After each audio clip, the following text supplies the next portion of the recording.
Hello friends, இது உங்கள் empty பாட்டில். Sun டிவில தினமும் 10 மணிக்கு ஒளிபரப்பாயிட்டு வரும் சீரியல் எதிர்நீச்சல். எதிர்நீச்சல் சீரியல்ல கனிகா அவர்கள் ஈஸ்வரி அப்படிங்கிற ஒரு ரோல்ல நடிச்சிட்டு வந்துட்டு இருந்தாங்க. அவங்க கடந்த ஒரு 6-7 மாதங்களால இந்த சீரியல்ல வரல.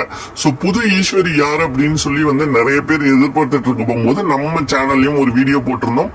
பொம்மலாட்டம் சீரியல்ல ஹீரோயினா நடிச்ச ஸ்ட்ரிஜா அவர்கள் தான் புது ஈஸ்வரியா எதிர்நீச்சல் தொடர்கிறதுல வரப்போறாங்கன்னு.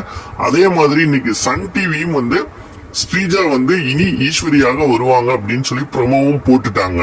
சோ நிறைய நடிகைகளோட பேச்சுவார்த்தை நடந்தது. புதுசா யார ஈஸ்வரியா கொண்டு வரலான்னு அதுல ஸ்ரீஜா நடிச்சிருக்காங்க.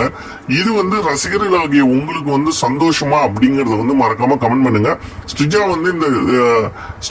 இந்த ரோலுக்கு சூட்டபிளா இருப்பாங்க அப்படின்னு சொல்லி நீங்க நினைக்கிறீங்களா? இல்ல கனிகாவை ரீப்ளேஸே பண்ண முடியாது, அவங்கதான் அந்த ரோலுக்கு ரொம்ப சூட்டபிளா இருந்தாங்க அப்படின்னு சொல்லி நினைக்கிறீங்களாங்கிறத மறக்காம கமெண்ட் செக்ஷன்ல கமெண்ட் பண்ணுங்க. இந்த வீடியோ லைக் பண்ணுங்க, ஷேர் பண்ணுங்க, கமெண்ட் பண்ணுங்க. நம்ம சேனலை சப்ஸ்கிரைப் பண்ணுங்க. நன்றி.